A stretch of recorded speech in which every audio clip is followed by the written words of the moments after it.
मुश्किल दौर में हमारी और इत्तेहादी पार्टियों की जो हमारे साथ है, ये ख्वाहिश कभी नहीं कि हम हुकूमत में आ जाए और इसे एक साल के लिए हुक्मरान बने, मगर मुल्क की जो सूरत हाल थी और जिस तरफ मईशियत जा रहा था, रोज बरोज इस तरह था कि जिस तरह हुकूमत है ही नहीं, उसका प्राइम मिनिस्टर इमरान खान बगैर झूठ बोलने, दूसरों पर इल्जामात लगाने, मुखालिफिन को जेलों में डालने, इसके अलावा उसके साथ कोई एजेंडा और सोच ही नहीं था और इससे एक बदतरीन हालत पाकिस्तान को देखने में मिले। तो फिर एक जमहूरी अंदाज में सब ने कहा कि अगर पाकिस्तान हो तो हम सारे होंगे, हम सबकी सियासत होगी। तो इसलिए फैसला किया गया कि हम हुकूमत का हिस्सा बने और उसकी रुखसती हुई। अगरचे उसने बहुत कोशिश की, इसके बावजूद मैं ये वसूख से कहता हूं कि आज तक अगर उस तरह नालायक बनना मुल्क का वज़ीर आज़म होता तो शायद पाकिस्तान को दिवालिया होना था, डॉलर आज 400 रुपए से भी ऊपर जाना था और महंगाई का तूफान इससे भी ज्यादा होना था, क्योंकि उसके साथ तो कोई फिक्र था ही नहीं। और जिस तरह मुआहदे उसने किए, ये बात अक्सर लोग कहते हैं कि रिलीफ के हम इंतजार में थे, रिलीफ नहीं मिला।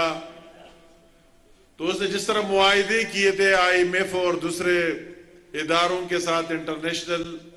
वो बहैसियत इमरान नियाजी के नहीं मगर बहैसियत एक स्टेट और मुल्क के वजीर आज़म के किए थे, जिसके लिए पाकिस्तान की हुकूमत बाउंड है कि उस पर अमल दरामल करे। उसने इस मुआहदों में क्लियर कट लिखा, जो हमने दिखाया भी कई दफा, कि कोई सब्सिडी हम नहीं देंगे। अगर हमारी ख्वाहिश हमारे वजीर आज़म शहबाज शरीफ की और हम सब की ख्वाहिश रही भी, हमारे कायद मियां मोहम्मद नवाज शरीफ की ख्वाहिश रहे भी,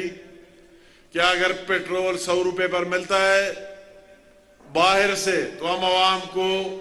50 रुपए पर दे दे, 50 सब्सिडी में दे दे।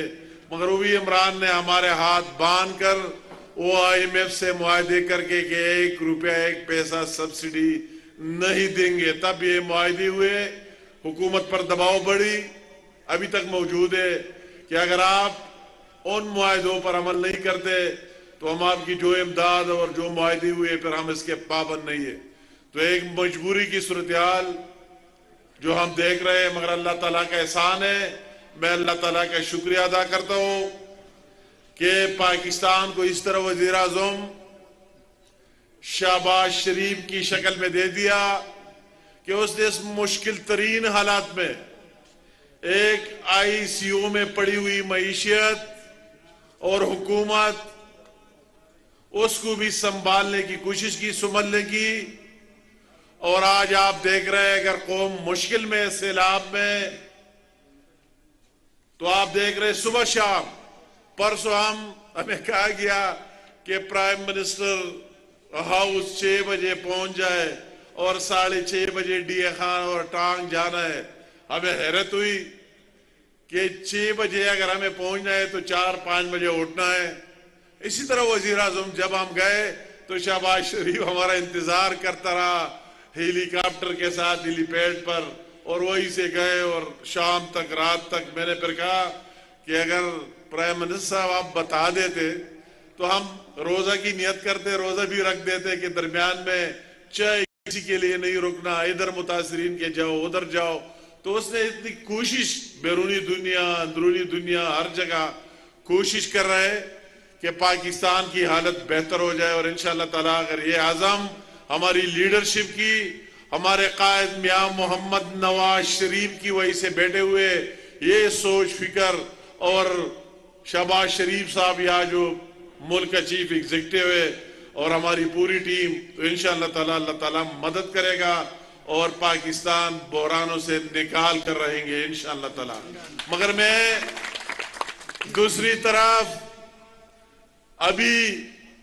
इन सारी बातों के बावजूद कि वही इमरान खान जो बड़े बड़े बातें करता था, बड़े बड़े झूठ बोला करता था, उसका असल चेहरा आवाम के सामने आ गया। वही ट्रांसपेरेंसी इंटरनेशनल से शुरू करके फाइनेंशियल टाइम्स की रिसर्च और रिपोर्ट आने के बाद पूरी कौम की इंतजार थी कि वही जो इलेक्शन कमीशन में फॉरेन फंडिंग ममनुआ फंडिंग का केस पड़ा हुआ है, उसका फैसला आ जाए। वो भी कहते थे कि कुछ ही नहीं है, बार बार बयानी हल्फी देता रहा है कि कुछ नहीं है, हमने कुछ नहीं लिया, मगर वो बात साबित हो गई। और वही बंदा दुनिया का सबसे बड़ा चोर और डाकू नजर आया इमरान, कि उसने पूरी दुनिया की कंपनियों से पूरे ममालिक इंडिविजुअल जहां तक इजराइल वगैरह तक चलकर पाकिस्तान में अदम इस्तेहकाम पिलाने के लिए एक पार्टी पीटीआई बना दी। पता लग गया कि क्यों सीपे को रोका गया, क्यों चाइना के सदर को रोका गया, क्यों पाकिस्तान में अदम इस्तेहकाम पिलाया गया। अभी हर एक बच्चे को समझ आने लगा कि उसका बुनियादी मकसद सिर्फ और सिर्फ एक था, पाकिस्तान में अदम इस्तेहकाम पिलाना, पाकिस्तान की मईशत को तबाह कर देना, पाकिस्तान की माशरत को तबाह कर देना। 1 पॉइंट एजेंडा था उसका और इसी पर चल रहा है। और इतने झूठ बोलते, हम हैरान रह जाते कि इतने दलेरी से झूठ बोलना कि दिन के अभी मैं बात कर रहा हूं, दिन के अगर अभी 4 बजे तो कहते ये रात के 4 बजे। इतनी दलेरी से बोलता है कि लोग हैरान रह जाते। तो अभी उसके क्या जस्टिफिकेशन बनता है, क्या तुक बनता है उस पार्टी के चोर डाकू फिर भी सियासत करता है और आवाम को गुमराह करने की कोशिश कर रहा है। अभी ये सारी कौम का फर्ज बनता है। वही लोग जो उसके नारे लगा रहे थे, मैं उससे पूछता हूं कि अगर आपका लीडर इतना चोर डाकू साबित हो गया, इसके बाद उसके हक में नारे लगाना, पाकिस्तान के खिलाफ नारे लगाने के मुतरादिफ से मेरे लीडर नवाज शरीफ से लेकर मुझ जैसे वर्कर तक आपने सैकड़ों केसेस बनाए, मगर अल्लाह ताला का एहसान है एक दिले की चोरी साबित नहीं की। और हमारे लीडर को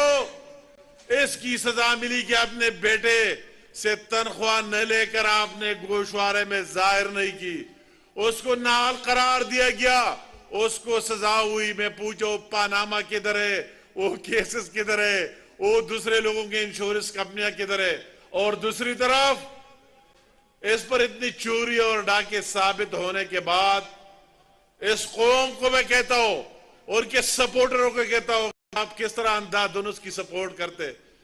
जिस मुल्क ने पाकिस्तान को तबाह कर दिया और हर पहलू पर तबाह किया, और जो इंटरनेशनल चोर डिक्लेयर हो गया, उसके खिलाफ अभी फैसला हो गया है कि हुकूमती इदारे भी उसके खिलाफ इंक्वायरी करे, FIA भी इंक्वायरी करे कि पैसे किधर से, उसके जितने लीडरशिप है उसमें इन्वॉल्व है,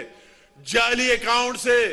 फेक अकाउंट से उसके नाम पर अरबों रुपए आ गए और कहा गए और मुल्क में आदमी से काम पिला दिया गया। अभी आपको भी कहता हूं, इस KPK की आवाम को भी कहता हूं कि उसके खिलाफ सड़कों पर निकलना है, एहतिजाज करना है, उनको वही दिखाना है कि किसी चोर को सियासत का हक